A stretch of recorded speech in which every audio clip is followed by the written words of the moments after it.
Chapter 8. Hello students. Today I will discuss chapter 8 of class 8. The chapter's name is Cell Structure and Function. You are seeing here the cell. आप देख रहे हैं एक beautiful cell है आपके body का और about which I would like to explain before you. It's me.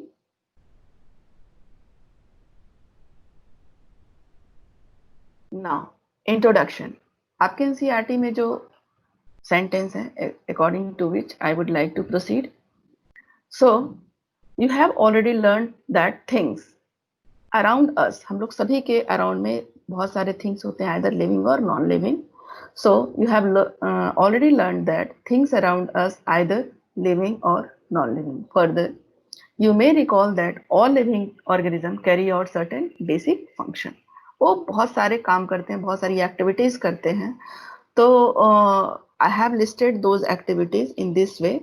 You are seeing Mrs. Grain, she is looking beautiful.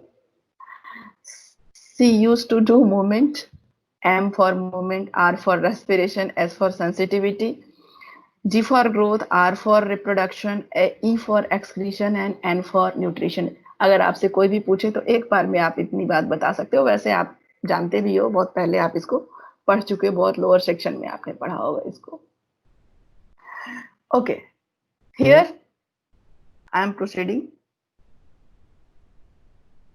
Different sets of organ perform various function you have listed. जैसे nutrition here you are seeing. आप इसको digestive organ के अंदर रखेंगे. Digestive organ जो कि constitute करता है आपका digestive system.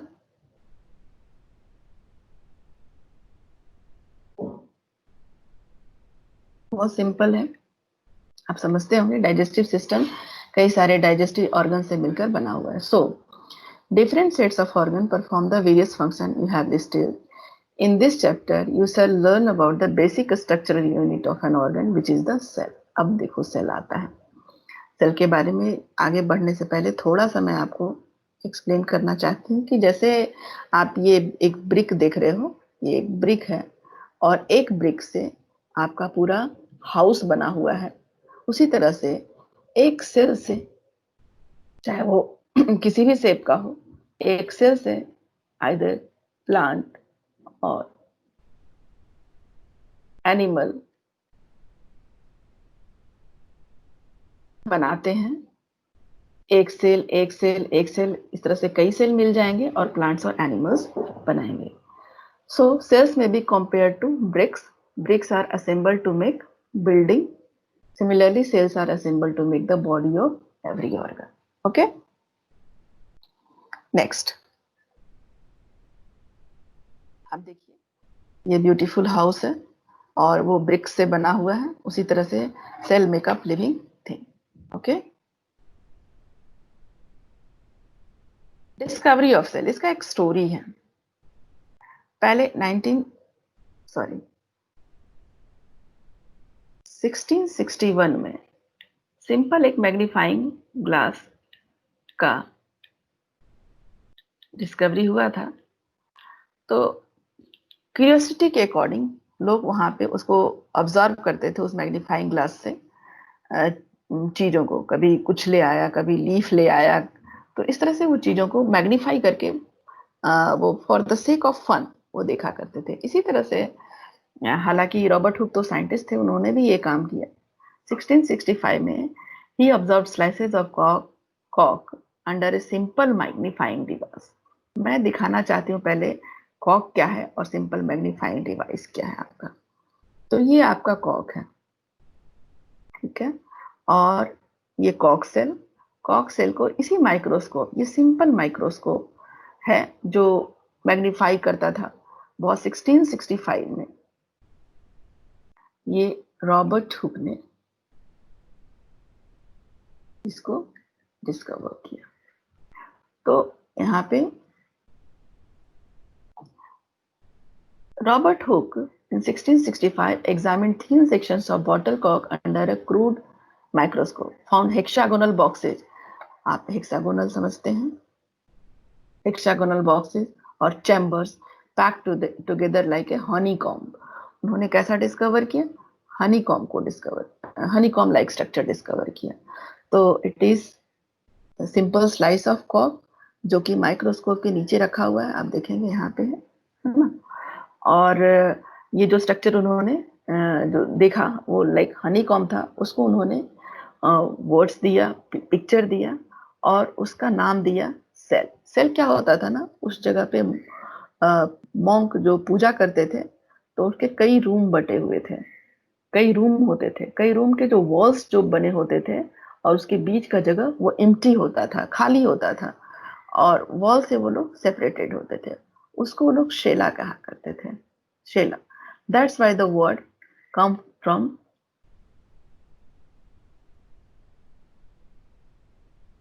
The word cell is come from cella. और उसके जो मिडल में है वो एम्प्टी है, खाली हुआ करता था. सो अब आप समझ गए होंगे. Robert Hooke in 1665 observed slices of cork under simple magnifying device. Cork is a part of bark of tree. He took thin slices of cork and observed them under a microscope. He noticed partition boxes or compartment in the cork slice. Okay. आगे देखिए. Cells of living organism could be observed only after the discovery of improved microscope. देखिए उस time में simple magnifying glass था, लेकिन उन लोग को चाहिए इम्प्रूव माइक्रोस्कोप ताकि और अच्छे से उन लोग एक्सप्लेन कर सके. Very little was known about the cell for the next 150 years. आप सोचिए 1665 में वो डिस्कवर हुआ था आपका कॉक, जिसको उन्होंने नाम दिया था शेला.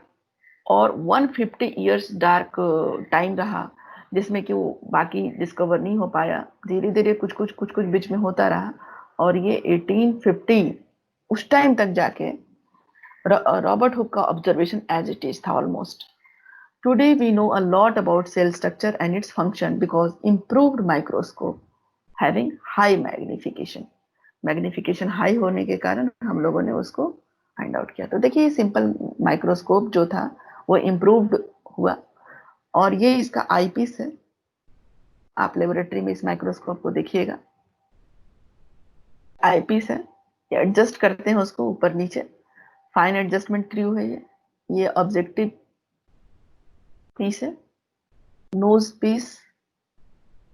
ये आपका स्टेज है, ये स्टेज है आपका और इसी के ऊपर आप स्लाइड रख सकते हो, कॉक रख सकते हो. ये मिरर है जो रिफ्लेक्ट कर रहा होता है, ये स्टैंड है. तो these are the some parts of microscope. ये आप लेबोरेटरी में इस इंस्ट्रूमेंट को आप लोगों ने देखा होगा और इसके अंदर ही सेल का एडवांस स्ट्रक्चर स्टडी किया गया. सेल को तो आपने बताया कि वो ब्रिक्स की तरह है और कई ब्रिक्स मिलकर जैसे हाउस बनाते हैं, हाउस कई ब्रिक्स बना रहे होते हैं, उसी तरह से सेल जो है वो क्या बनाएंगे? ह्यूमन बीइंग बनाएंगे.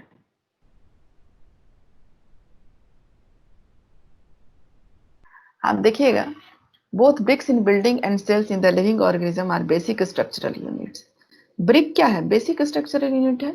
जैसे कि पिक्चर में आप देख रहे हो, the building, the builds of similar bricks have different design, shape, size. Similarly in the living world, यानी कि जो प्लांट और एनिमल है, organisms differ one another but all are made up of cells. आप जैसे एक सिंपल हाउस भी बना सकते हो ब्रिक से, सिंपल हाउस भी जैसे ब्रिक से बनता है, बंगलो भी बनता है, उसी तरह से सेल से भी, एक सेल से एलिफेंट भी बन सकता है, ह्यूमन बीइंग भी बन सकता है.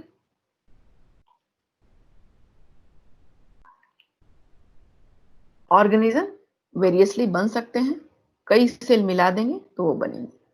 और आपका रैट भी बन सकता है. जो भी smallest largest organism, they all are made up of cells. Living organism की बात मैं कर रही हूँ. और हम बाद में जाकर क्लैरिफाई करेंगे आपको कि ये यूनिसेल्युलर ऑर्गेनिज्म है या मल्टी सेल्युलर ऑर्गेनिज्म है। तो हम लोग आगे बढ़ते हैं। जैसे यहाँ पे मैंने एक्सप्लेन करने की कोशिश किया है, जैसे हमारा इंटेस्टाइनल वॉल है, इंटेस्टाइन है ना हमारे बॉडी में, डाइजेस्टिव सिस्टम में, ये है आपका इंटेस्टाइन। तो इंटेस्टाइन का जो वॉल है, ये वॉल, जो वॉल है इंटेस्टाइन का, वो इस तरह से होता है। ओके। और इंटेस्टाइन वॉल में जो आप देखेंगे छोटे छोटे सेल्स लगे होते हैं, सेल्स होते हैं, ये सेल्स, ये सेल है आपका। और ये इस तरह से इंटेस्टाइनल वॉल बन रहा है। इंटेस्टाइनल वॉल आपका क्या बना रहा है, एक कंप्लीट ऑर्गेनिज्म, ऑर्गन बना रहा है। और ऑर्गन से क्या बन रहा है, ऑर्गन सिस्टम, ऑर्गन सिस्टम। और वो फाइनली क्या बनाएगा, कई ऑर्गन सिस्टम मिलके क्या बनाएंगे, ऑर्गेनिज्म बनाएंगे।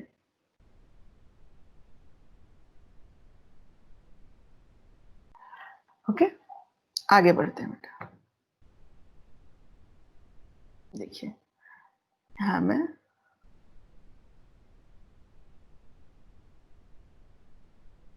आप लोगों ने इसको तो बहुत अच्छे से ऑब्जर्व किया होगा।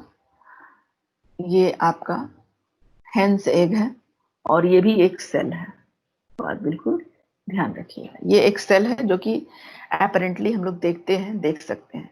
The egg of hen represents single cell that is big enough to seen by the unaided eye. Okay, हम लोग नेक्स्ट टॉपिक की तरफ प्रोसीड करते हैं। The topic is organism show variety in cell number, shape and size. Cell number की जब बात करेंगे तो वो यूनिसेल्युलर भी हो सकता है और मल्टी सेल्युलर भी हो सकता है। और शेप की बात करेंगे तो स्फेरिकल भी हो सकता है, रेक्टेंगुलर भी हो सकता है, हेक्सागोनल हो सकता है। ओके। साइज जो है उसका वेरी कर सकता है, 0.1 माइक्रोमीटर से लेकर 0.5 माइक्रोमीटर तक के। तो ये सारी बातें हम लोग इस टेक्स्ट में देखेंगे। थोड़ा मैं इसको जूम कर देती हूँ ताकि आप लोग को दिखे एनसीईआरटी में क्या लिखा हुआ है। How do scientists observe and study the living cells? They use microscope. Microscope के बारे में मैंने आपको एक्सप्लेन कर दिया है। Which magnify objects? Stain dyes are used to color parts of the cell. Stain मतलब जो जिससे कि हम लोग सेल को डाई करते हैं ताकि वो माइक्रोस्कोप के अंदर वो प्रॉपरली हम लोग को दिखे। So stain dyes are used to color parts of the cell to study the detailed structure. Okay. There are millions of living organisms. आपको पता है they are of different shapes and size. मैंने बताया कि वो किसी भी शेप्स और साइज में हो सकते हैं। Their organs also vary in shape, size and number. Let us study some more about number of cells. अभी अब नंबर की सबसे पहले बात करेंगे, ये हमारा फर्स्ट पार्ट है। Can you guess the number of cells in tall trees or in huge animals like the elephant? Millions, trillions, you can say. The numbers runs into billions and trillions. Human body has trillions of cells. एकदम याद रखिएगा बेटा, ये trillions of cells होते हैं human body में, which vary in shapes and size. Different groups of cells perform variety of functions. Okay? देखिए यहाँ पे मैंने कुछ बॉडी पार्ट्स को लिया है और उसको बताने की कोशिश किया है कि जैसे आपका ब्लड सेल है, ब्लड सेल आप देखिएगा डिफरेंट डिफरेंट शेप, स्फेरिकल भी है वो, फिर सिलिंड्रिकल भी आप देख रहे हो। फिर आप यहाँ पे देखो ये रेक्टेंगल है, लीवर सेल यहाँ पे। फिर आप यहाँ पे देखो मसल सेल, मसल सेल जो होता है वो स्पिंडल शेप्ड होता है। ओके, तो अभी हम लोग इसको बाद में पढ़ेंगे। ये मैंने आपको दिखाया, दिखाने की कोशिश किया, आप इसको बाद में, या फिर स्क्रीनशॉट लेके आप इसको डिटेल स्टडी कर सकते हो, मजा आएगा देखने में। तो मैं यहाँ आपका ये एनसीईआरटी में ये नोट में है आपका लिखा हुआ। अब बिलियन इज 1000 मिलियन, ये थोड़ा सा समझने की चीज है। बिलियन क्या है, वो 1000 मिलियन है, और ट्रिलियन क्या है, 1000 billion. Okay, 1000 billion is equal to 1 trillion. Okay, bacterial cell को हम लोगों ने बी से शो किया है, और ह्यूमन सेल को एच से। यहाँ पे एक्सप्लेन करने के लिए आप देखोगे ये 40 ट्रिलियन है। Bacterial cell dominated by colon bacteria, and human cell dominated by red blood cells, 30 trillion. Okay, ये रेड ब्लड सेल आरबीसी, जिसको आप लोगों ने सुना होगा, बड़ी 7th क्लास में भी आपने पढ़ा होगा इसके बारे में, आरबीसी के बारे में। अच्छा, अभी मैंने कहा था कि ऑर्गेनिज्म आइदर यूनिसेल्युलर हो सकता है या मल्टीसेल्युलर। तो सबसे पहले हम देखेंगे यहाँ पे organism made of more than one cell are called multicellular. Multi means many, cellular means cell, multi जो होता है many. The number of cells being less in smaller organism does not in any way affect the functioning of the organism. जैसे मान लिया amoeba में, amoeba तो एक ही cell का बना हुआ है, तो इसका मतलब ये नहीं कि वो कोई काम नहीं कर पा रहा है, वो अपना सारा काम कर रहा है। You will be surprised to know that an organism that with billions of cells begins life as a single cell, which is the fertilized egg. Fertilized egg, यहाँ पे जाइगोट की अगर बात करें तो जाइगोट है आपका डेवलप किया फीटस में। और ह्यूमन बीइंग की बात करें तो, और फीटस जो डेवलप करता है वो न्यूबॉर्न बेबी है, न्यूबॉर्न, या आप कह सकते हो इन्फेंट, न्यूबॉर्न बेबी, और देयर आफ्टर चाइल्ड, और there after an adult.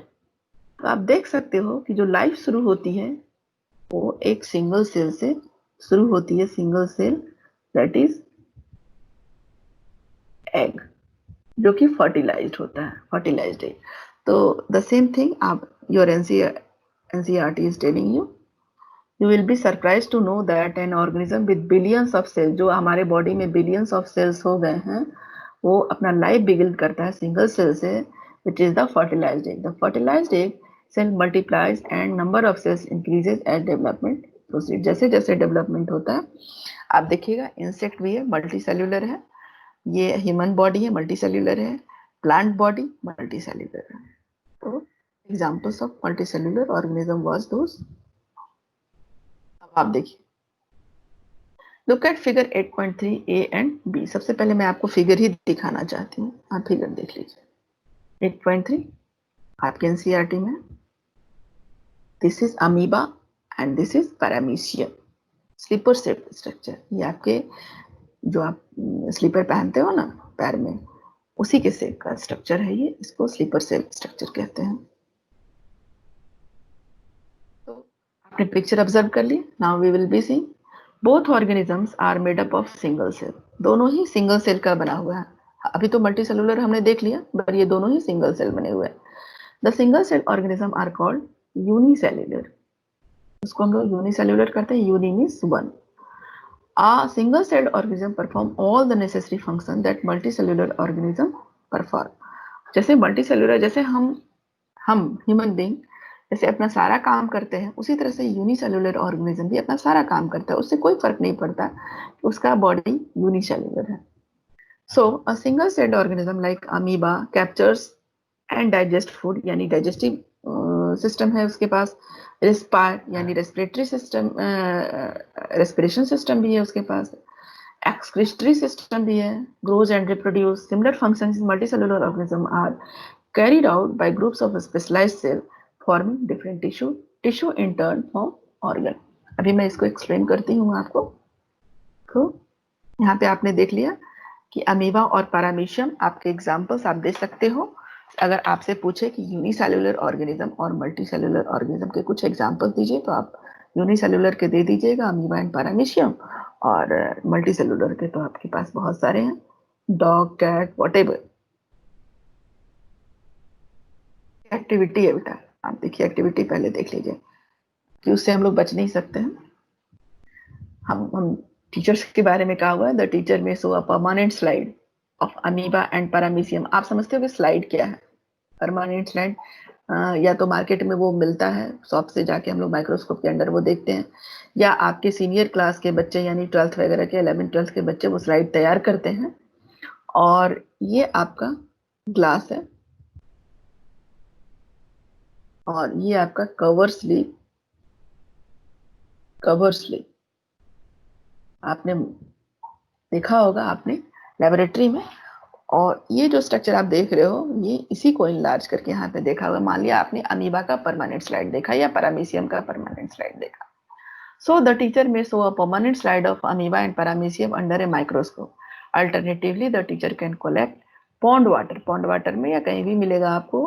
Show these organism by preparing the slides. pond water को आप लोग ऑब्जर्व करिए, आपको दिखेगा। सो देखिए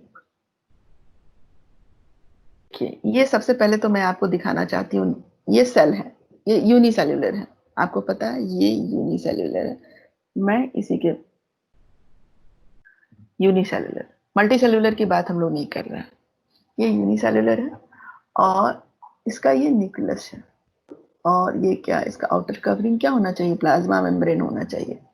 तो प्लाज्मा मेम्ब्रेन के अंदर में प्लाज्मा जेल है। प्लाज्मा से इतना डिटेल नहीं जाना। ये फूड वैक्यूल है जो होपफुली वो उसका डाइजेस्टिव सिस्टम का काम करता है, कुछ एक्सक्रीटरी सिस्टम का काम करता है, कॉन्ट्रेक्टाइल वैक्यूल भी है, वाटर वैक्यूल भी है, और न्यूक्लियस उसको कंट्रोल करता है उस पूरे सेल को। और सबसे इंपॉर्टेंट स्यूडोपोडिया है। स्यूडो मीन्स होता है false, podia, pseudopodia false, false feet. Okay,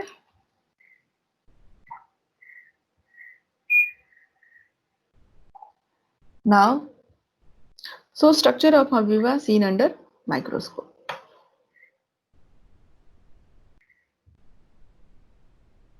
अब शेप ऑफ सेल्स में आएंगे। हमारा जो मैंने कहा था वो आप प्रीवियसली देखे होंगे। तो मैंने एक जगह ए लिखा था, दिस इज बी।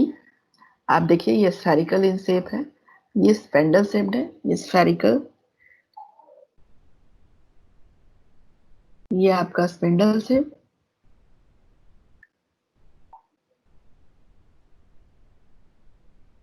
ये आपका इलोंगेटेड एंड ब्रांच,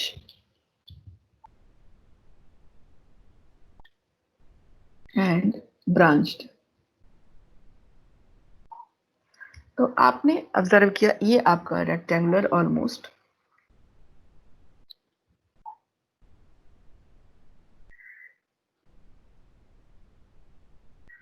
जो कि एपिथेलियल सेल है ऑफ स्किन, ये कॉलमनर कहलाता है।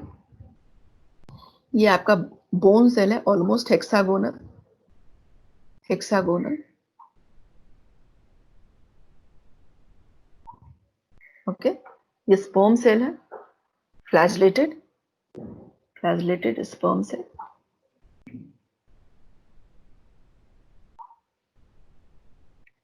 So different types, different shapes of cell you are seeing here. Now you see in your NCERT what it is written. मैं थोड़ा सा जूम कर देती हूँ बेटा इसको, ताकि आप प्रॉपरली देखिए कि क्या लिखा हुआ है यहाँ पे। Refer to figure 8.3a। अब हम लोग एक बार फिर से पहले 8.3a को देखेंगे तो वो यही है, आपका याद होगा अमीबा है। अमीबा देख लीजिए, ये आपका अमीबा।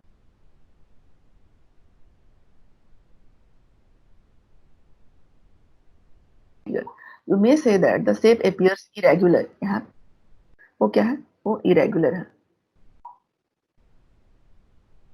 फिक्स शेप नहीं है ये। In fact, amoeba has no definite shape. Unlike other organism, it keeps on changing its shape. ये अपना shape change करते रहता है। Observe the projection of varying lengths protruding out of its body। वह ये देखिए, ये protruding बाहर की तरफ निकला हुआ, Observe the projection of varying lengths protruding out of its body. These are called pseudopodia. क्या है ये? ये क्या है? Pseudopodia. Pseudo means false or podia means fit.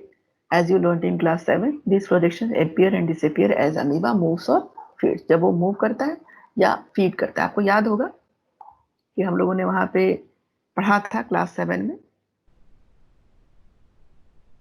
Pseudopodia के बारे में कि मान लिया यहाँ पे फूड आ जाता है, फूड तो ये क्या करता है, ये अपना सेल वॉल जो है वो मिक्स कर लेता है और फूड इसके अंदर चला जाता है और उसको वो डाइजेस्ट कर लेता है ना। तो ये आपका बताया फंक्शंस की एक सेल भी उसके सारे फंक्शन वो परफॉर्म कर सकता है, ऐसा नहीं कि यूनिसेल्युलर है तो वो। अब देखो पहली बड़ा ही इंटरेस्टिंग क्वेश्चन पूछ रही है, what advantage does amoeba derive by changing shape. Amoeba को क्या फायदा होता है शेप चेंज करने से? तो पहली बात तो वो मूव करके फूड पकड़ लेता है तो खाने के काम आता है उसका, सबसे simple answer. So the change in shape is due to formation of pseudopodia which facilitates movement and help in capturing food, है ना। जैसे अमीबा इरेगुलर शेप है और मान लिया यहाँ पे फूड है तो ये क्या करेगा, अपना इस तरह से करेगा और फूड फाइनली अंदर चला जाएगा। ये हमारे बॉडी में भी है, होता है। हमारे बॉडी में एक सेल है जो WBC, आप लोगों ने ब्लड में पढ़ा होगा क्लास 7 में, white blood cell in human blood is another example of single cell which can change its shape, but while WBC is a cell, amoeba is full-fledged organism। दोनों में अंतर कभी पूछे तो आप इसका जवाब दे देना। WBC जहाँ एक सेल है वहीं पे अमीबा क्या है, full fledge organism capable of independent existence, वो इंडिपेंडेंटली एग्जिस्ट कर सकता है, जबकि WBC इंडिपेंडेंटली एग्जिस्ट नहीं कर सकता। बट इसका देखिए मूवमेंट ऑलमोस्ट सेम है, वही चीज मैंने बताने की कोशिश किया है पिक्चर में। आप पिक्चर को ऑब्जर्व करना, ठीक है। मैंने सेम चीज आपको देखिए ये कैसे मूव करता है, डायरेक्शन है उसका मूवमेंट का, यहाँ पे देखिए प्रोट्रूडिंग, ओके। WBC भी मूव करता है। So now next topic, it is zoomed already. Now, what shape would you expect in organism with millions of cells? Figure 8.4 A, B and C shows different cells such as blood, muscle and nerve of human being. The different shapes are related to their specific function. इसको मैंने पहले explain किया है, but आपके NCERT में जो है वो भी एक बार आप देख लीजिए। ये क्या था आपका, स्फेरिकल था, बार बार मैं बता रही हूँ इसलिए ताकि आपको याद रहे। ये स्पिंडल शेप था,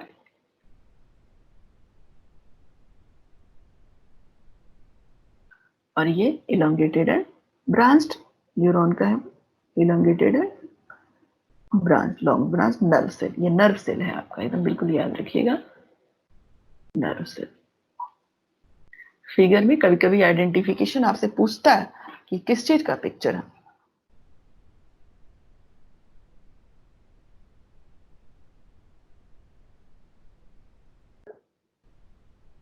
तो फाइनली हमने क्या कंक्लूड किया, generally cells are round, spherical, elongated, some cells are long and pointed at both ends. जैसे ये आप देखिएगा स्पिंडल शेप्ड वाले में यहाँ पे पॉइंटिंग है, so pointed at both ends. Some cells are long and pointed at both ends. They exhibit a spindle shape. Cells sometimes are quite long. Some are branched like the nerve cells. जो nerve cell अभी मैंने दिखाया वो branch था. The nerve cell receives and transfer messages, thereby helping to control and coordinate the working of different parts of the body. ये function याद रखिएगा nerve cell का, क्या काम है उसको, to control and coordinate, to control and coordinate, control भी करता है और कोऑर्डिनेट भी करता है। अब जैसे मान लिया कि मैं देख भी रही हूँ और राइटिंग वर्क भी कर रही हूँ, तो ये कंट्रोल करने का काम कौन करता है, नर्व सेल करता है, नर्व सेल। इसको कि हम लोग न्यूरॉन कहते हैं। क्या नाम है उसका, न्यूरॉन। आपसे ये पिक्चर ड्रॉ करने के लिए पूछ सकता है, आपको बना लेना है, इसको प्रैक्टिस करना है इसका। अब आ जाइए नेक्स्ट सेगमेंट की तरफ। Can you guess which part of the cell gives its shape? Shape देने वाला पार्ट हमारे बॉडी में जो सेल है वो शेप कौन देता है? Can you guess which part of the cell gives it shape? Cell का शेप कौन देता है? Components of the cell are enclosed in a membrane. एक मेम्ब्रेन में होता है। जैसे मान लिया कि सेल है, ये न्यूक्लियस है, तो ये मेम्ब्रेन जो है, cell membrane,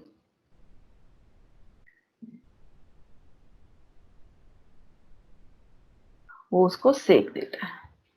okay, components of the cell are enclosed in a membrane.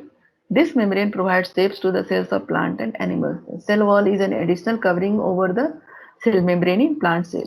ये additional covering होती है. It gives shape and rigidity. Shape भी देता है और rigidity भी देती है. To these cells, bacterial cell also has cell wall. तो बैक्टीरिया एनिमल है, यहाँ पे ये बहुत ही इंपॉर्टेंट लाइन है, आप बिल्कुल याद रखिएगा। बैक्टीरिया जो है एनिमल होते हुए भी उसमें सेल वॉल होते हैं। जनरली ये सेल वॉल जो कैरेक्टर है प्लांट का है, इसको भी हम लोग देखेंगे। ये आपका सेल वॉल है, ये सेल वॉल है, और ये आपका प्लाज्मा मेम्ब्रेन है, या जिसको कहते हैं प्लाज्मा मेम्ब्रेन, जिसको हम लोग सेल मेम्ब्रेन भी कहते हैं।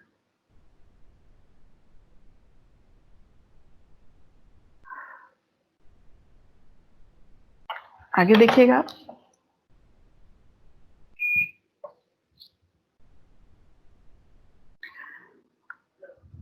ये क्या देता है? सेल वॉल का काम क्या है? Provide shape and rigidity. क्यों रिजिडिटी की जरूरत होती है? जैसे मान लिया कि धूप होता है या बारिश होती है या जो भी मौसम बाहर खराब होता है, हम लोग घर के अंदर आ जाते हैं। बट प्लांट क्या करता है? प्लांट तो घर के अंदर नहीं आता है ना, वो बाहर ही पड़ा रहता है ना? तो इसको हम लोग कहते हैं कि रिजिडिटी चाहिए। और सेल वॉल क्या करता है? सेल वॉल उसको या आउटर कवरिंग शेप भी देता है और रिजिडिटी भी देता है। ओके बेटा, सेल वॉल ऑफ बैक्टीरिया देखिए, बैक्टीरिया में सेल वॉल। बैक्टीरिया क्या है? एनिमल है। एनिमल माइक्रो ऑर्गेनिज्म में इसको हम लोग जनरली रखते हैं, ये माइक्रो ऑर्गेनिज्म है।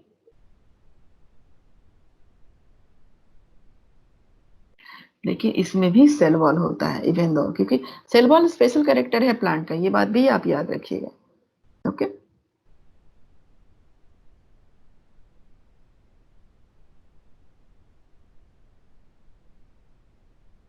साइज ऑफ सेल, थोड़ा सा मैं इसको जूम कर देती हूँ, आपको दिखेगा properly. The size of cell in living organism may be small as a millionth of a meter, millionth of a metre यानी मिलियन का बहुत छोटा पार्ट, जिसको माइक्रोमीटर या माइक्रोन हम लोग करें, और may be as large as few centimetres भी हो सकते हैं। However most of the cells are microscopic in size, वो इसका साइज माइक्रोस्कोपिक होता है, and are not visible to the unaided eye. वो अनएडेड आई से नहीं दिखता है, यानी उसके लिए मैग्नीफाइंग ग्लास या माइक्रोस्कोप चाहिए होता है। They need to be enlarged or magnified by a microscope. The smallest cell is 0.1 to 0.5 micrometer, 0.1 to 0.5 micrometre. और जो कोई बैक्टीरिया में मिलता है, the largest cell measuring 170 mm to 130 mm is the egg of ostrich. तो आप देखिए कि मैंने यहाँ पे कंपेयर करने की कोशिश की है, आप लोग को देखने में अच्छा लगेगा। देखिए इसको, in terms of weight, a single ostrich egg is equivalent to 20 to 24 chicken eggs. आप देखिए इसका साइज भी देख लीजिए। ऑस्ट्रिच एग जो है वो लार्जेस्ट सेल है, ये आप याद रखिएगा, ये क्वेश्चन जनरली पूछा जाता है। ओके, इसको आप ध्यान रखिएगा। नेक्स्ट, अब देखिए एक्टिविटी, फिर आगे हम लोग एक्टिविटी के ऊपर। एक्टिविटी क्या है, इसके पहले हम ये पिक्चर आपको एक्सप्लेन करना चाहेंगे। आप देखिए, आप बॉइल्ड एग लीजिए और उसको बीच से कट करिए। आप देखेंगे कि ये आपका यॉक है, ज़्यादा पार्ट्स में हम नहीं जाना चाहते।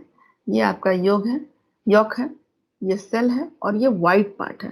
This is white in colour, this is white in colour, और ये क्या है? येलो है। This is what? Yellow in.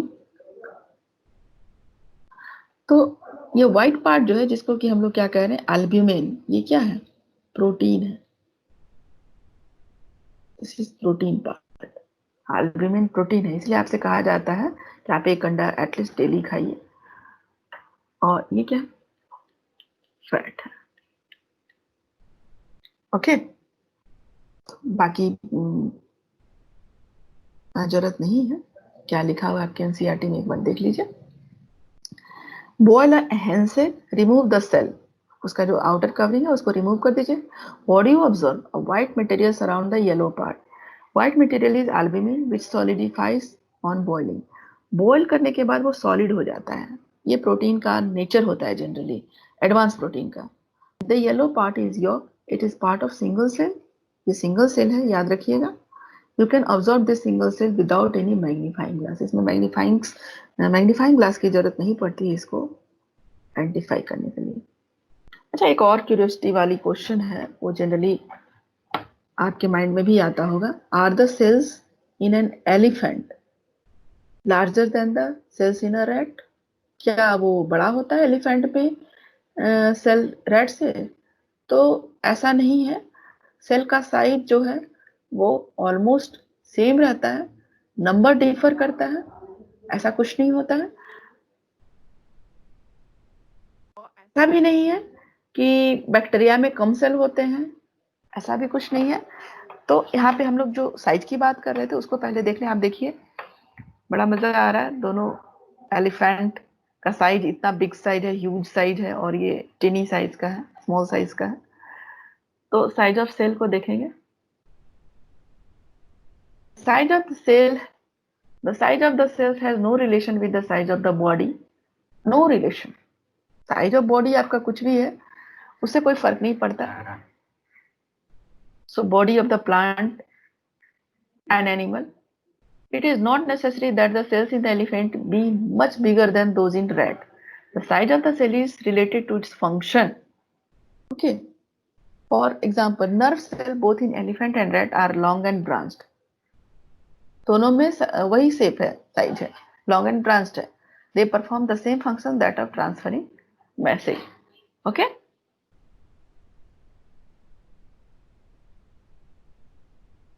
Now the next topic, cell structure and function.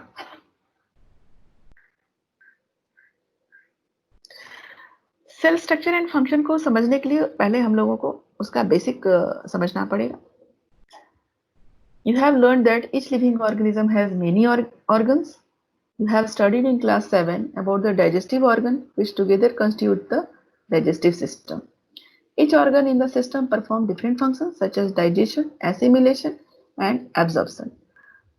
Similarly, different organs of a plant perform a specific or a specialized function. For example, root help in the absorption of water and mineral.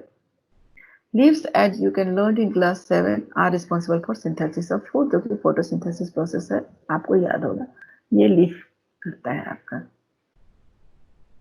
सारा चीज आपने पढ़ा है। तो यहाँ पे पढ़ने का मतलब क्या है, यहाँ पे सो हम देखेंगे, ये पिक्चर से समझने की कोशिश करिए। एक सेल जो है वो क्या बना रहा है, टिश्यू बना रहा है। टिश्यू क्या बना रहा है, ऑर्गन बना रहा है। ये आपने क्या देखा, लीवर देखा। लीवर आपके ऑर्गन सिस्टम में है ना, ऑर्गन सिस्टम, ये कौन सा ऑर्गन सिस्टम है, डाइजेस्टिव सिस्टम। तो आप देखिएगा कि डाइजेस्टिव सिस्टम भी जो है वो सेल्स से टिश्यू में कन्वर्ट हुआ, कन्वर्ट नहीं हुआ, इसके कई सेल्स मिलके टिश्यू बनाए। टिश्यू जो है वो कई तरह के टिश्यू मिलके ऑर्गन बनाए, और ऑर्गन जो है ऑर्गन सिस्टम बनाया, और कई तरह के ऑर्गन सिस्टम मिलके ऑर्गेनिज्म बनाया। आप दूसरे एग्जांपल से समझिए इस चीज को। अब जैसे ये एटम्स और मॉलिक्यूल्स तो है ही है, तो वो सेल बना रहा है। सेल के डिटेल्स में जब हम लोग एडवांस क्लास में पढ़ेंगे तो समझेंगे। ये आपका टिश्यू बना, एपिथेलियल टिश्यू। ये स्टोमक है, इसके वॉल में ये एपिथेलियल टिश्यू होगा। आप देखिए इस तरह से कई ऑर्गन, जैसे ये स्टोमक था, स्टोमक के साथ साथ फिर अगर स्मॉल इंटेस्टाइन, फिर लार्ज इंटेस्टाइन, ये कई तरह के ऑर्गन मिलके क्या बनाए, ऑर्गन सिस्टम बनाए। एग्जाम्पल क्या था, डाइजेस्टिव सिस्टम। और इस तरह से कई सिस्टम मिलके ऑर्गेनिज्म बनाएंगे। एक और एग्जाम्पल देखिए, के लिए मैंने ये सब किया है। अब जैसे मान लिया कि आपका ये तो है, ह्यूमंस का एग्जांपल लिया है, आपका ये कैसा शेप है, स्पिंडल शेप है, आप देखिएगा पॉइंटेड एंड है, इसका ये स्पिंडल शेप है। स्पिंडल शेप आपका हार्ट के मसल को बनाने में हेल्प किया, ऐसा नहीं कि सिर्फ इस स्पिंडल शेप से बना है ये हार्ट, इसमें और भी ब्रांच सेल भी है, इसमें ब्रांच सेल भी इसमें हार्ट को बनाया है, कार्डियक मसल उसको कहते हैं हम लोग। और इस तरह से कई ऑर्गन इसके मिले होंगे, तो आपका सर्कुलेटरी सिस्टम ऑर्गन को कन्वर्ट किया।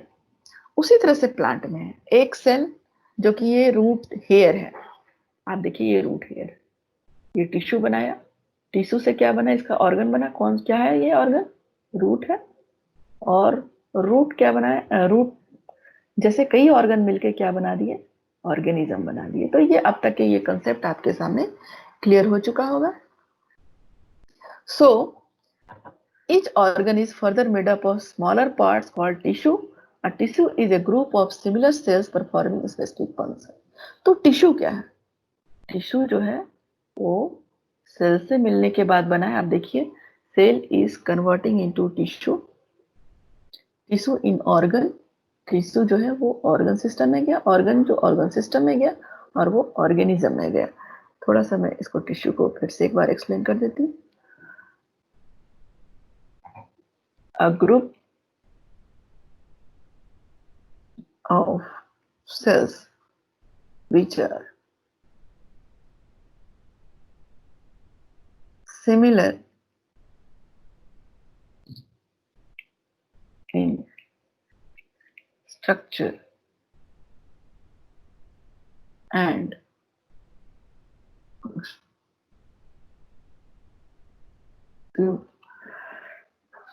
इसी तरह से ऑर्गेनाइजेशन ऑफ लाइफ होता है। होपफुली आप एक बार अगर ना समझ में आओ तो फिर से रिपीट करके देख लीजिएगा।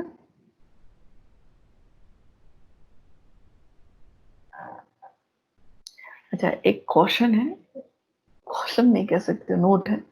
Organism can be made of one cell or many organ system, one cell or many organ system. One cell जो है वो आपका अमीबा इसका एग्जाम्पल था, जरूरी नहीं कि उतना सिस्टम आए, अमीबा पैरामीशियम ये सब इसके क्या थे, एग्जाम्पल्स थे। और मल्टी सेल्यूलर तो आपने समझा ही, प्लांट और एनिमल का। सो पहली realise that an organ is made up of tissue which in turn are made up of cells. तो क्या हुआ, सेल्स जो है वो टिश्यू में कन्वर्ट हुआ, और टिश्यू क्या कन्वर्ट हुआ, ऑर्गन। ओके,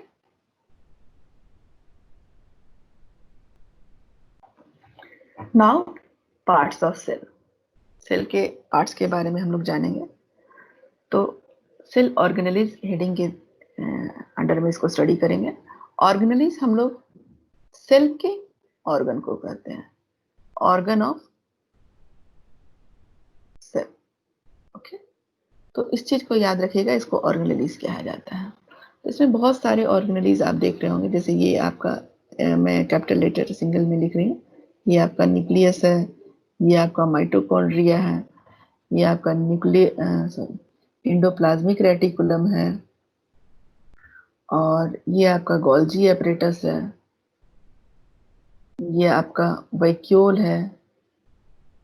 ओके, तो ये वन बाय वन हम लोग इसको देखेंगे। Each cell has a protective outer layer, the plasma membrane. Outer layer जो है क्या है, वो plasma membrane है। The plasma membrane lets certain things into the cell that it needs but keep other things out. This is called semi-permeable membrane, SPM. थोड़ा सा मैं इसको और जूम कर देती हूँ, आपको दिख रहा होगा होपफुली। अब आइए इनसाइड द सेल, आप सेल के अंदर में देखेंगे a watery medium that everything floats in called cytoplasm. Cytoplasm में सब चीज फ्लोट कर रहे हो, सारे ऑर्गेनेलिज उसके फ्लोट कर रहे हैं, तैर रहे हैं। The cytoplasm contains all the working parts of the cell, the organelles. Now, little grains floating around inside the cell are ribosome. ये little grains like structure आप देख रहे हो ना, ये क्या है, राइबोसोम है। This is what ribosome, where proteins are made. Ribosome में प्रोटीन का फॉर्मेशन होता है। नाउ न्यूक्लियस, ये पार्ट को यहाँ पे इनलार्ज किया हुआ है, आप देखिए nucleus. The nucleus has our DNA that contains all our genetic information. Genetic information कहाँ होता है? डीएनए में होता है। डीएनए का फुल फॉर्म है deoxyribonucleic acid, यहाँ मैं लिख देती हूँ deoxyribonucleic acid.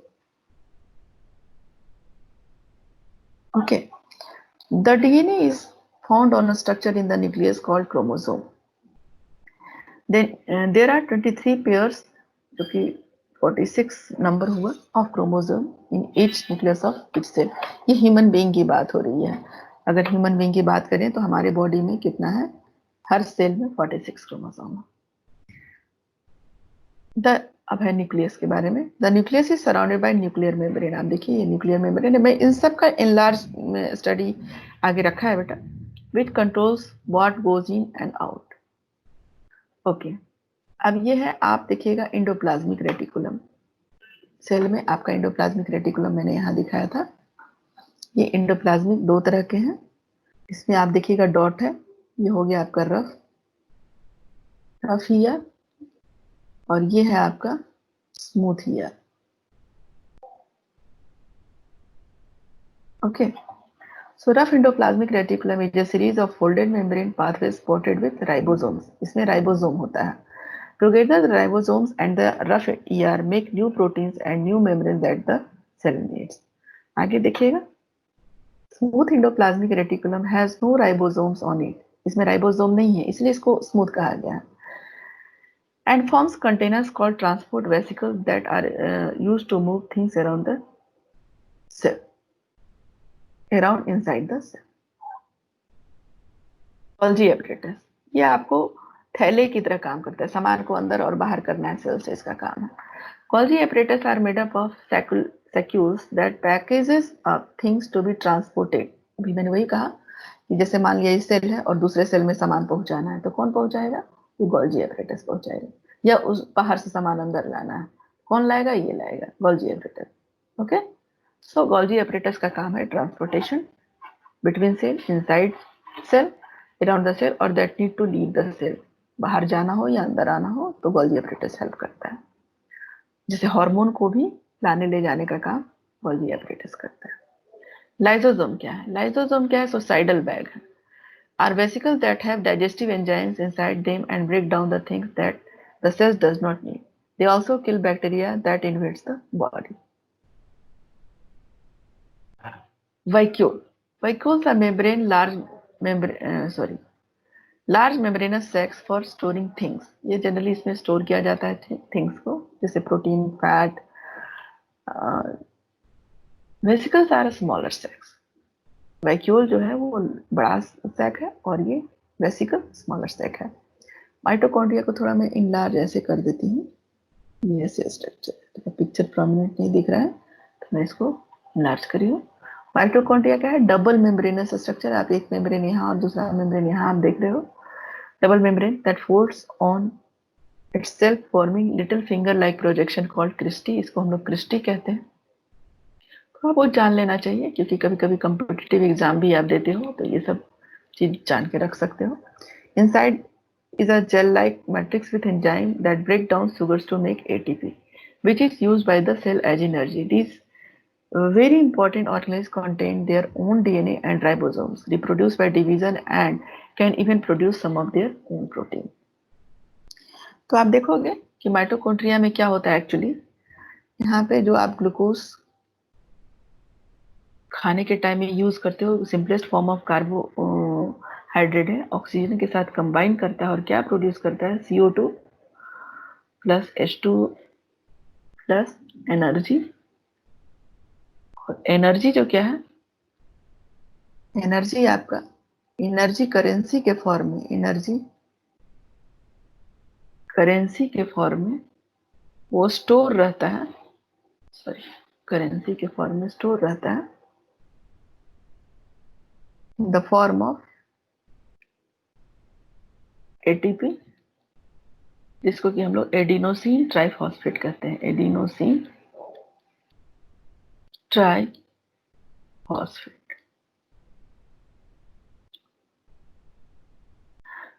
Okay,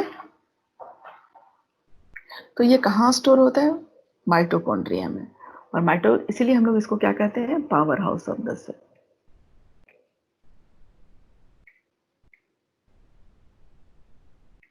अब मैं आपको थोड़ा सा पिक्चर स्क्रॉल करके दिखाऊंगा। आप देखिए, प्लांट सेल है, आप देखिएगा इसमें लार्ज वैक्यूल है, सेल वॉल है, बहुत ही एडिशनल कैरेक्टर है ये इसका। वैक्यूल थोड़ा लार्ज है इसका, मेम्ब्रेन को कवर कर रहा है cell wall, lysosome suicidal bag है, साइटोप्लाज्म में सारे चीज फ्लोट कर रहे हैं। ओके, क्लोरोप्लास्ट है जो कि नंबर इसके ज्यादा है, ये आपको मोस्टली लीफ में मिलेगा। इसका काम है फोटोसिंथेसिस। जहाँ फूड फॉर्मेशन है, आपने क्लास 7 में पढ़ा होगा, वो सेल में ही होता है क्लोरोप्लास्ट आपका, जो फोटोसिंथेसिस वर्क कर रही है। एनिमल सेल है, एनिमल सेल के बारे में डिटेल आपने पढ़ा है। इसका कंप्लीट पिक्चर आप देखिए यहाँ पे, ये माइटोकॉन्ड्रिया है, ये प्लाज्मा मेम्ब्रेन है, आउटर कवरिंग, माइक्रोट्यूब्यूल है, सेंट्रोसोम है, लाइसोसोम है जो सुसाइडल बैग, उसमें भी है आपका प्लांट सेल में, स्मूथ इंडोप्लाज्मिक रेटिकुलम है, और ये देखिए रफ इंडोप्लाज्मिक जिसके ऊपर डॉट डॉट डॉट डॉट आपका राइबोसोम है। ओके, इसके बाद है आपका गोल्जी वेसिकल्स, गोल्जी एपरेटस, है ना, ये वेसिकल्स गोल्जी ये दोनों, लेकिन एक स्फेरिकल है जिसको कि हम लोग वेसिकल कह रहे हैं, और एक इलांगेटेड है। ये न्यूक्लियस के अंदर क्या है? न्यूक्लियोलस है, ये न्यूक्लियस है आपका, ये न्यूक्लियर मेम्ब्रेन है। न्यूक्लियस को जो कवर कर रहा है वो क्या होगा? न्यूक्लियर मेम्ब्रेन होगा, लेकिन वो पोरस है। आप देखिएगा पोरस है, ये बाहर का सामान अंदर और अंदर का सामान बाहर करता है थ्रू पोर। यहाँ पे पोर नहीं था, मैंने यहाँ पे गलती से बना दिया। पोर देखिए आपका यहाँ पे है, ठीक है, यहाँ पे भी पोर था। अब देखिए मैं इसको डिलीट करके दिखाती हूँ, ये पोर है, अंदर का सामान बाहर और बाहर का सामान अंदर होता है इससे। अब आइए वन बाय वन ऑर्गेनेलिज को हम लोग देखते हैं। अगर देखें तो ये आपका सेल मेम्ब्रेन है। सेल मेम्ब्रेन को मैंने शो करने की कोशिश किया है कि जैसे मान लीजिए आपका सेल है, सेल का आउटर कवरिंग ये है, और इसी को मैंने यहाँ पे इनलार्ज करने का कोशिश किया है आपके सामने। वो लिपिड बाइलेयर होता है, लिपिड ऊपर भी ऊपर नीचे होता है, यानी बाइलेयर है ये, और ये बीच में प्रोटीन है। तो सेल मेम्ब्रेन लिपिड बाइलेयर, आप इसको हायर क्लासेस में पढ़ेंगे। यहाँ पे मैंने अक्वेंट कर दिया आपको। नाउ आपके एनसीईआरटी में जो सेंटेंस है उसको पहले अब एक बार हम लोग देख लें क्या क्या है, इसके बाद आगे पढ़ेंगे। The basic components of cell are cell membrane, cytoplasm and nucleus. The cytoplasm and nucleus are enclosed within the cell membrane, also called the plasma membrane. Cell membrane को हम लोग plasma membrane भी कहते हैं, बात याद रखिएगा। The membrane separates cell from one another and also the cell from the surrounding medium. The plasma membrane is porous and allows the movement of substance or material both inwards और outwards. तो आप देखिए इसको, जैसे nuclear membrane porous है ना, जैसे ये पोरस था, ये आपका सेल है, यहाँ पोर दिखाएगी, उसी तरह से आपका ये प्लाज्मा मेम्ब्रेन भी पोरस है, बाहर का मटेरियल अंदर और अंदर का मटेरियल बाहर होता है। ओके, तो यहाँ हम देखेंगे कि जो सेल है उसको हम लोग दो हेडिंग के अंतर्गत पढ़ते हैं। मान लिया ये सेल है आपका, एक तो हो गया सेल वन,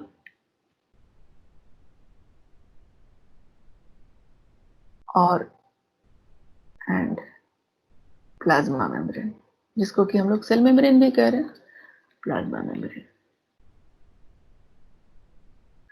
और इसको फिर हम लोग अगेन दो भाग में डिवाइड करेंगे, फर्स्ट एंड सेकेंड। फर्स्ट को हम लोग यहाँ पे साइटोप्लाज्म कहेंगे, और सेकेंड को हम लोग न्यूक्लियस के अंदर स्टडी करेंगे। तो साइटोप्लाज्म में ही हम लोगों ने कई चीज देखा, जो माइटोकॉन्ड्रिया था, गोल्जी, जैसे ये साइटोप्लाज्म है। तो साइटोप्लाज्म में आपका माइटोकॉन्ड्रिया भी है, फिर आपका गोल्जी एपरेटस या फिर endoplasmic reticulum, all this things float in cytoplasm. और न्यूक्लियस तो आपका ये पार्ट है, ये पार्ट आपका न्यूक्लियस है, जिसमें कि न्यूक्लियोलस है, उसको कवर किया हुआ है न्यूक्लियर मेम्ब्रेन। और बाहरी पार्ट को, जो आउटर पार्ट है, उसको हम लोग सेल मेम्ब्रेन कह रहे हैं। तो अब तक आपका ये क्लियर हो गया होगा बेटा। एक एक्टिविटी है, एक्टिविटी को देख लेते हैं, बहुत ही अच्छा एक्टिविटी है। In order to observe the basic components of the cell, take an onion bulb, remove the dry pink coverings. Onion bulb हम लोग लिखते हैं प्याज का बल्ब, और उसका पिंक कवरिंग को हटाते हैं, पील ऑफ करेंगे। You can easily separate this from the fleshy white layers of the bulb with the help of forceps or even with your hand. You can also break the onion bulb and separate out thin layers. Place a small piece of the thin onion peel in a drop of water on a glass slide. The thin layer can be cut into smaller pieces with the help of blade or forceps. अभी मैं इसको step by step मैंने नीचे लिखा है, आप इसको देखिएगा। Add a drop of methylene blue. ये बहुत ही इंपॉर्टेंट है, एग्जाम में आपके MCQ में आते हैं, जो कि इससे हम लोग स्टेन करते हैं। Solution to the layer and place, cell को स्टेन करेंगे, उसका सेल को ऑब्जर्व कर रहे हैं। Solution to a layer and place a cover slip on it. While placing the cover slip, ensure that there are no air bubbles under the cover slip. Observe the slide under the microscope. Microscope आपने ऊपर देखा। Now draw and label the diagram. You may compare it figure 8.5. तो क्या क्या process कहा आपसे, क्या क्या प्रोसेस कहा, तो देख लीजिए। ओनियन बल्ब लिया, उसको कट किया, कट करने के बाद आप कट भी कर सकते हो या पील ऑफ करके उसको पोर्शन को रिमूव कर सकते हो। Fleshy scale leaves is remove. उसके बाद उसको हम लोग snapping leaf backward exposes the epidermis, उसका एपिडर्मिस यानी बाहरी कवर को देखेंगे। फोर्थ पॉइंट में आ जाइए, उसका फोर्सेप। ये क्या है, फोर्सेप है, ये फोर्सेप है आपका। फोर्सेप से उसका आउटर कवरिंग एपिडर्मिस हटा लेते हैं। A thin inner layer of epidermis is peeled off. इस स्टेज में आप देखिएगा, epidermis is placed on slide. ये आपका स्लाइड है, स्लाइड के ऊपर इसको थोड़ा सा स्टेन किया हम लोगों ने, और उसको स्लाइड के ऊपर रखा है। और देयर आफ्टर ये कवर स्लिप है, और कवर स्लिप को ऐसे डालना है ना कि इसके अंदर बबल्स ना हो। तो ये थोड़ा सा इंस्ट्रक्शन याद रखिएगा। उसके बाद इसको हम लोग, a drop of stain is put at the one end of the slide. यहाँ पे हम लोग डाल देंगे स्टेन को, ताकि उसको हम लोग प्रॉपरली ऑब्जर्व कर सकें। तो हम लोग को जो स्ट्रक्चर दिखेगा वो ऐसा दिखेगा। ओके, आप देखिएगा, उसमें न्यूक्लियस दिखेगा, साइटोप्लाज्म दिखेगा, है ना। और साइटोप्लाज्म में ही बहुत सारा चीज है, जैसे आपका माइटोकॉन्ड्रिया है, जैसे आपका गोल्जी एपरेटस, जैसे राइबोसोम, बहुत सारा चीज है। ओके, तो यहाँ पे एक और, the boundary of onion cell is cell membrane covered by another thick covering called cell wall. इसके ऊपर एक, जैसे ये सेल है ना आपका, सेल मेम्ब्रेन है, और सेल मेम्ब्रेन के ऊपर एक और कवरिंग होगा, जिसको कि हम लोग सेल वॉल कह रहे हैं। तो lot of cells you are seeing this onion pill. The central dense round body in the center is called the nucleus. The jelly-like substance between the nucleus and the cell membrane is called cytoplasm. अब अच्छा, cell wall क्यों चाहिए, पहले भी मैंने बताया आपको इसके बारे में। You have learned earlier that the cell membrane gives shape to the cell. Shape देता है. In addition, the cell membrane there is an outer thick layer in cells of the plant is cell wall. Cell wall क्या करता है? This additional layer surrounding the cell membrane is required by plant for protection. मैंने कहा कि जब मौसम खराब होता है तो अपने आप को प्रोटेक्ट करता है सेल वॉल के through. Plant cells need protection against variation in temperature. अगर टेम्परेचर वेरिएट हो, बहुत गर्मी या बहुत ठंडा हो, हाई विंड स्पीड यानी आंधी तूफान चले या नॉर्मल हो, एटमॉस्फेरिक मॉइस्चर एक्सेट्रा, बहुत सारा मॉइस्चर हो, तो भी वो सेल वॉल उसको प्रोटेक्ट करता है। They are expose to this variation because they can not move. वो मूव नहीं कर सकता, घर के अंदर भाग के नहीं आ सकता। Cells can be observed in the leaf peel of Tradescantia, याद रखिएगा, लोडा और Rhoeo. You can prepare slide as in the case of onion. आप अपना स्लाइड तैयार कर सकते हैं इन सब का, ट्राडेस्केंसिया का भी।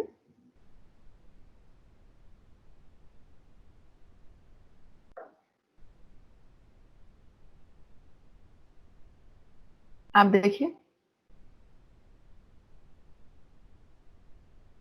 सेल वॉल का क्या है function, provide support and protection for the cell.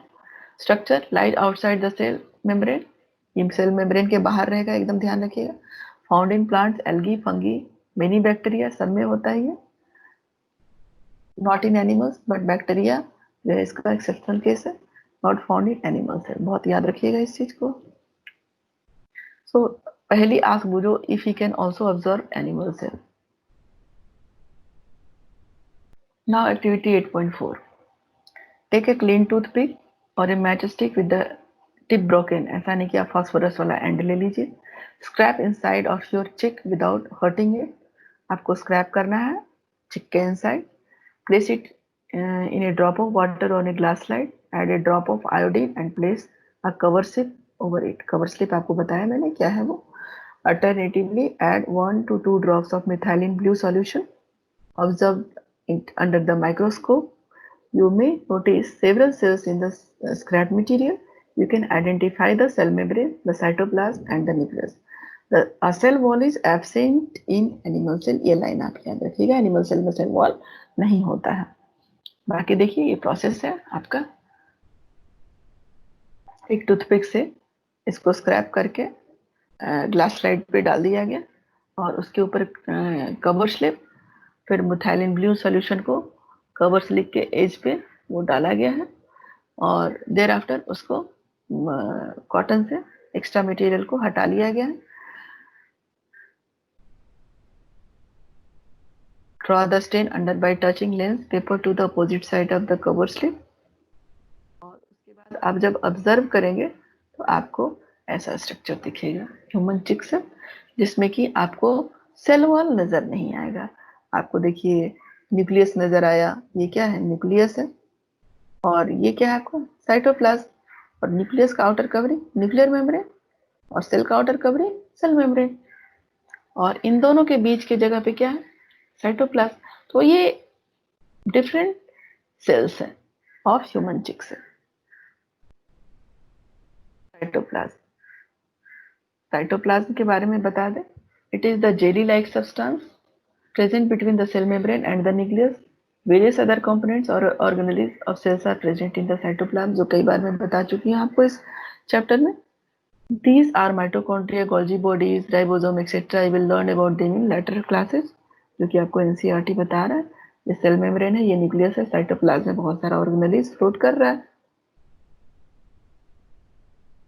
इसका पार्ट थोड़ा मैं बताना चाहूँगी। ये आपका क्रोमेटिन मटेरियल है जो कि अभी कंडेंस नहीं हुआ है और सेल डिवीजन के टाइम में ये प्रोमिनेंट दिखता है।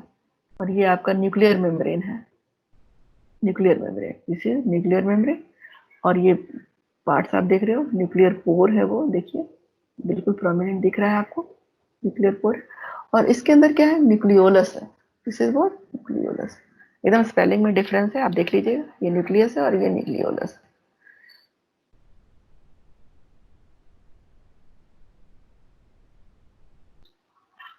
तो न्यूक्लियस क्या है? It is an important component of living cell.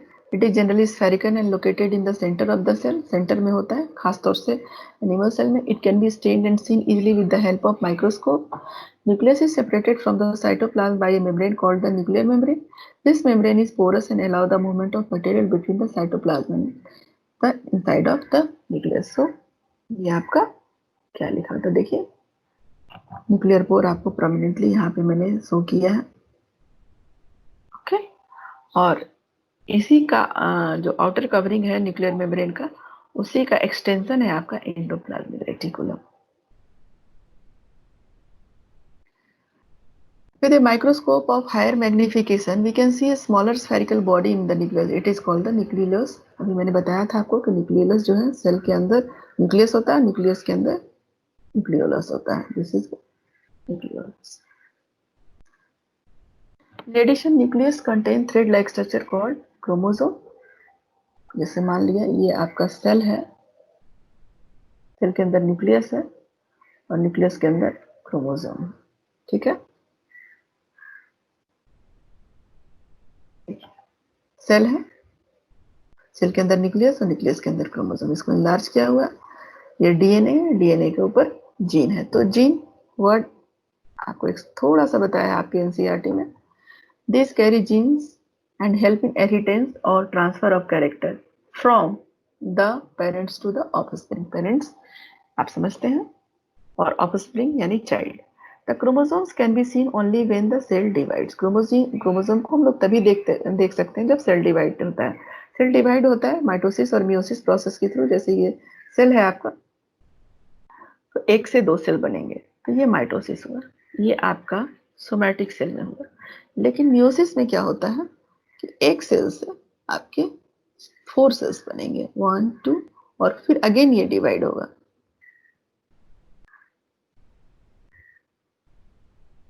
अब देखिए 1 2 3 एंड 4. तो ये आपका माइटोसिस है. आपको यहाँ पे अभी क्लास 8 में एक्सप्लेनेशन नहीं दिया हुआ है, बट थोड़ा सा मैं बता दे रही हूँ. और ये आपका मियोसिस है. ओके. सो जब सेल डिवाइड होता है तो उस टाइम में आपको क्रोमोसोम प्रोमिनेंट दिखेगा. ये वैसे एक चीज और मैं बता दूं, ये मियोसिस 1 है और ये मियोसिस 2 है, याद रखिएगा. मियोसिस 1 जो है वो बिल्कुल आपको अलग होगा. इसमें जैसे 2 क्रोमोसोम आप यहाँ देख रहे हैं ना, तो ये सिंगल आएगा. और इसमें क्या होगा कि ये जो सिंगल है वो सिंगल ही रह जाएगा. तो ये माइटोसिस के थ्रू सेकेंड डिवीजन जो होता है मियोसिस का, वो माइटोसिस की तरह होता है. जैसे माइटोसिस में अगर 2 है तो इसमें भी 2 जाएगा, इसमें भी 2 जाएगा. और मियोसिस में क्या होता है कि फर्स्ट डिवीजन जो उसका होता है मियोसिस 1, उसमें उसका हाफ हो जाता है, लेकिन सेकेंड डिवीजन उसका एज यूजुअल रहता है. अगर इसमें 1 है तो इसमें भी 1 रहेगा. समझ गए? ये आप चारों देख रहे होंगे, सब में 1 1 क्रोमोसोम हमने दिखाने की कोशिश किया है. तो ये एग्जाम्पल है. वैसे ह्यूमन बीइंग में 46 क्रोमोसोम्स होते हैं, जो उसके 23 पेयर्स होते हैं. Okay. Nucleus, in addition to its role in inheritance, acts as control center of the activities of the cell. The entire content of living cell is known as protoplasm. Protoplasm के बारे में मैंने बताया है आपको, जिसमें कि जिसको कि हम लोगों ने डिवाइड किया है प्रोटोप्लाज्म को. Protoplasm is to be divided. पहले मैंने बताया, फिर से मैं यहाँ पे देख, आप याद करिए. यहाँ पे साइटोप्लाज्म था, और ये क्या है? न्यूक्लियस, इसका कि हमने अर्लियर स्टडी कर लिया. तो कंफ्यूजन नहीं करना. It includes the cytoplasm and the nucleus. Protoplasm is called the living substance of the cell. इसीलिए मैंने इसको थोड़ा डिटेल दिया, क्योंकि प्रोटोप्लाज्म है वो living part of the cell है. Okay. Gene. Gene is a unit of inheritance. ये थोड़ा सा आपके बॉक्स में दिया हुआ है एनसीईआरटी में, देखिएगा. It controls the transfer of hereditary characteristic from parent to offspring. वो कैरेक्टर, जैसे आपकी नाक अगर आपके दादी से मिलती है, तो इट मीन्स की character has been transferred to you from your dadi through your father. This means that your parents pass some of their characteristics on to you. If your father has brown eyes, you may also have brown eyes. If your mother has curly hair, you might also end up having curly hair. However, the different combination of genes from parent result in different characteristics. देखिए, यही आपका chromosome है. Chromosome को थोड़ा enlarge करके यहाँ पे दिखाया हुआ है, जो जीन को एक्सप्लेन करता है. He wants to know if the structure of the nucleus is the same in cells of plant, animal and bacteria. Nucleus का स्ट्रक्चर सेम है क्या प्लांट्स, एनिमल्स एंड बैक्टीरिया में? यहाँ थोड़ा सा दिख नहीं रहा है. Animals and bacteria. तो एक्चुअली है क्या बेटा? मैं थोड़ा सा इसको एक्सप्लेन करना चाहूंगी. ऐसा नहीं होता है. जो न्यूक्लियस का स्ट्रक्चर होता है वो लोअर एनिमल्स में अलग होता है और हायर एनिमल्स में अलग होता है, हायर ऑर्गेनिज्म में अलग होता है. Not only animals of organism. So the nucleus of the bacterial cell is not well organized like the cells of multicellular organism. Bacteria तो आप जानते हैं लोअर एनिमल्स है, यूनिसेल्युलर है, और ये क्या है? मल्टीसेल्युलर है. तो दोनों के न्यूक्लियस में अंतर होगा. There is no nuclear membrane. सबसे पहला तो डिफरेंस हो गया कि उसके न्यूक्लियर मेम्ब्रेन नहीं होंगे. किसमें? बैक्टीरिया में, यानी यूनिसेल्युलर में. The cells having nuclear material without nuclear membrane are termed as prokaryotic cell. तो जो जिसमें न्यूक्लियर मेम्ब्रेन नहीं होते हैं उसको हम लोग प्रोकैरियोटिक सेल कहते हैं, और जिसमें न्यूक्लियर मेम्ब्रेन होते हैं उसको हम लोग यूकैरियोटिक सेल कहते हैं। तो prokaryotic cell, the organism with this kind of cells are called prokaryotic. Pro means primitive, karyon means nucleus. Examples are bacteria and blue-green algae. The cells like onion cells and chick cells having well-organized nucleus with a nuclear membrane designated as eukaryotic cells. All organisms other than bacteria and blue-green algae are called eukaryotes.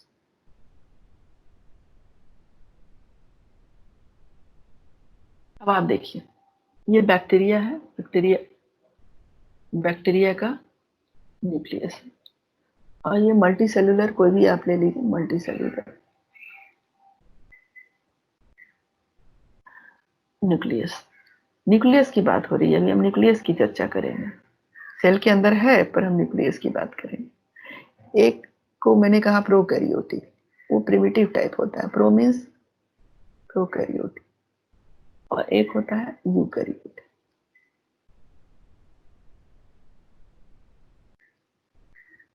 तो prokaryotic जो होता है वो pro means होता है primitive, और कैरियोन्स means होता है न्यूक्लियस। ओके, तो प्रिमिटिव टाइप ऑफ न्यूक्लियस आपको किस में मिलेगा? बैक्टीरिया में। और यूकैरियोटिक का मतलब होता है ट्रू, यू मीन्स ट्रू यानी सही से, और कैरियोन मीन्स न्यूक्लियस। तो ये हो गया आपका ट्रू न्यूक्लियस। किसमें मिलेगा? यूकैरियोटिक एनिमल में मिलेगा। और प्रोकैरियोटिक ये पुराना है, बैक्टीरिया वाला, तो इसमें क्या मिलेगा? प्रिमिटिव टाइप ऑफ, ये आपको क्लास 9 में भी इतना ही पढ़ना है, तो थोड़ा अच्छे से पढ़ लीजिएगा तो आपको फायदा होगा।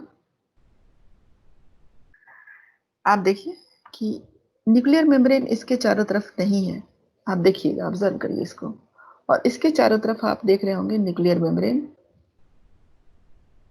ऑब्जर्व किया जा रहा है। तो ये कैसा न्यूक्लियस हो गया? ट्रू न्यूक्लियस हो गया। ये कैसा हो गया? प्रिमिटिव हो गया, पुराना, ओल्ड।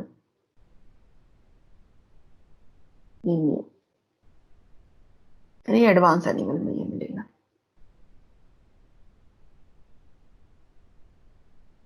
थोड़ा वैक्यूल की चर्चा कर लें, क्योंकि वैक्यूल भी बहुत ही इंपॉर्टेंट ऑर्गेनेली है सेल का। While observing, ये एनसीईआरटी की ही बातें हैं बेटा। While observing the onion cells under the microscope, did you notice any blank looking structure in the cytoplasm? Blank, खाली जगह। It is called vacuole. It could be single and big as in an onion cell. छोटा भी हो सकता है, छोटा हो सकता है, और छोटा एंड बड़ा। तो छोटा जो होगा वो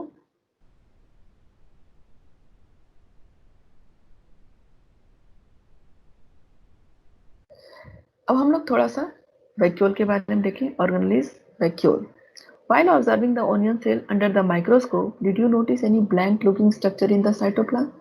Blank यानी खाली जगह। It is called vacuole. It could be single and big. वो एक नंबर में उसका 1 और थोड़ा बड़ा भी होता है वो। As in an onion cell. Onion क्या है? वो प्लांट सेल है। अब याद रखिएगा ये प्लांट सेल था। चिक सेल है स्मॉलर वैक्यूल। चिक सेल में क्या है? वैक्यूल जो है वो छोटा दिखेगा और उसके नंबर ढेर सारे होंगे। Large vacuoles are common in plant cell, vacuoles in animal cell are much smaller, बहुत छोटा होता है। ये लार्ज है जबकि ये स्मॉल है। लार्ज किस में मिला आपको? प्लांट में मिला, प्लांट सेल में।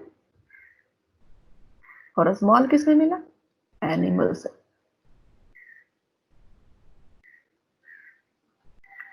तो आप देखिए, आप पिक्चर से इसको स्टडी कर लीजिए। वैक्यूल आप देखिएगा, इसके छोटे छोटे वैक्यूल हैं। ब्लू कलर यहाँ भी मैंने दिया है, यहाँ भी ब्लू कलर है वैक्यूल को डिनोट करने के लिए। ऐसा नहीं कि ब्लू कलर का वो होता है। तो आप देखिएगा छोटे छोटे, इसके नंबर भी अधिक है, तो किसका था? एनिमल को रिप्रेजेंट कर रहा था। और प्लांट सेल का जो वैक्यूल है वो बड़ा है। ओके, और सिंगल है ना? अब तक आपको समझ में आ गया होगा। इसका डिफरेंस कभी कभी पूछता है, और इसी के बेसिस पे आप प्लांट और एनिमल सेल का डिफरेंसेस भी कर सकते हैं। जैसे एनिमल की बात करें, थोड़ा सा जूम मैं कम कर देती हूँ बेटा, ताकि आप पूरा पिक्चर देख पाओ।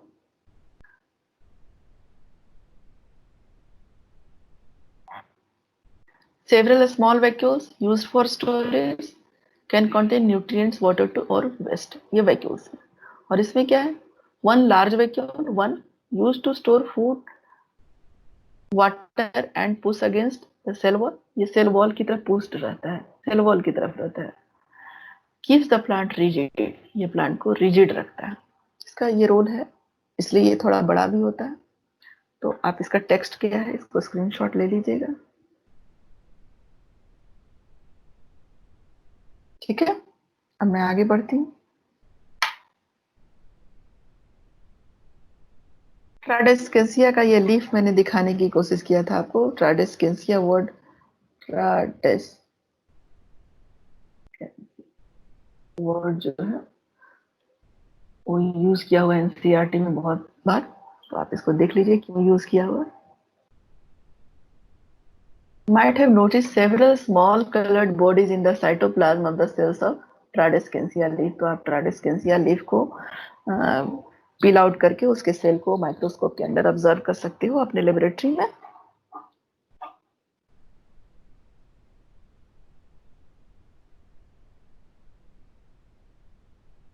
अच्छा, अब अब हम लोग प्लास्टिड्स की बात करेंगे।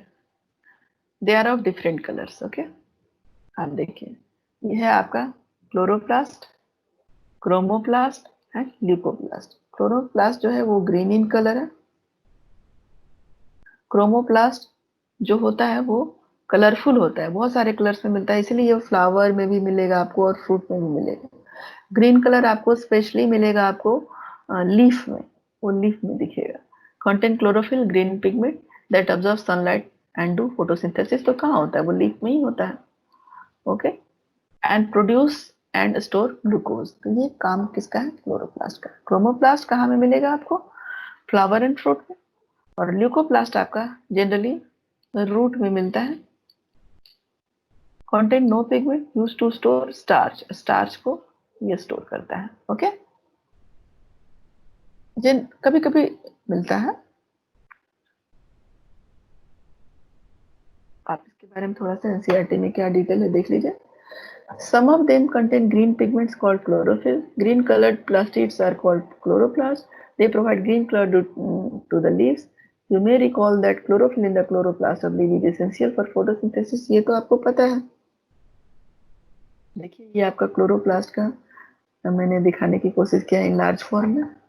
ये आपका डबल मेम्ब्रेनस स्ट्रक्चर है, आउटर मेम्ब्रेन, और ये इनर मेम्ब्रेन है, आउटर इनर, और इन दोनों के बीच का जगह जो है वो क्या कह रहा है? Inter membrane. तो इतना डिटेल अभी नहीं पढ़ना है, बट थोड़ा सा अच्छा लगता है।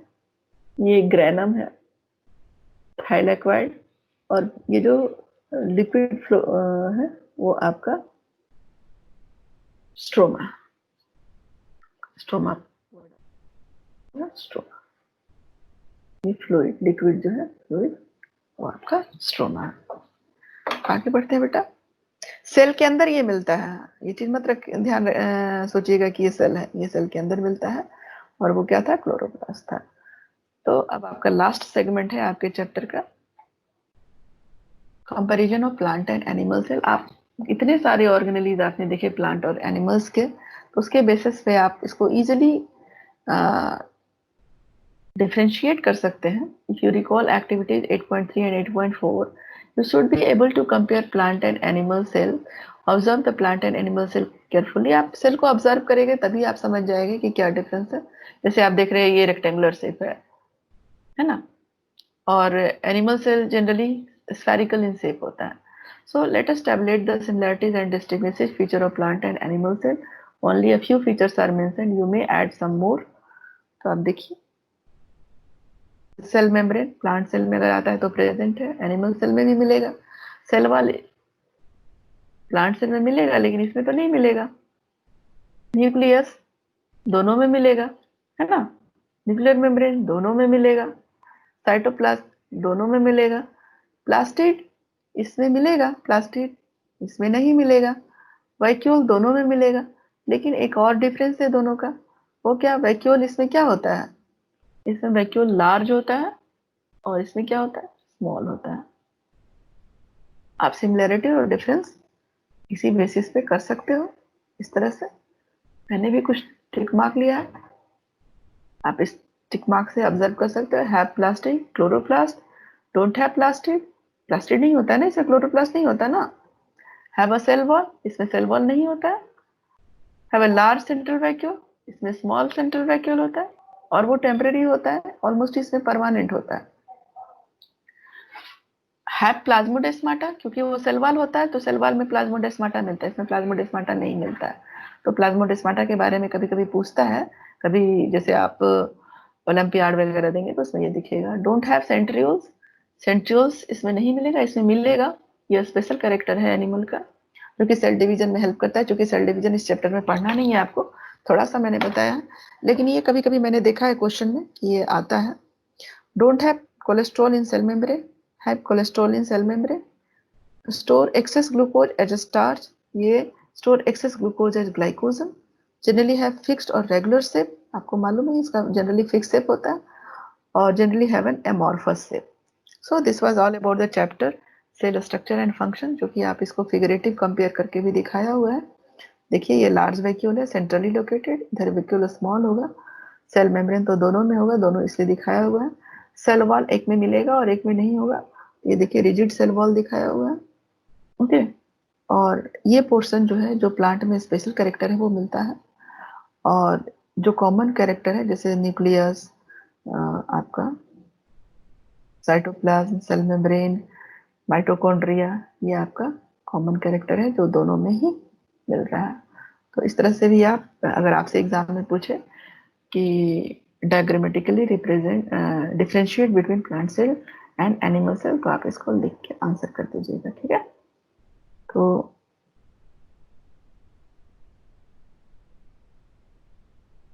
thank you, this was the end of the chapter.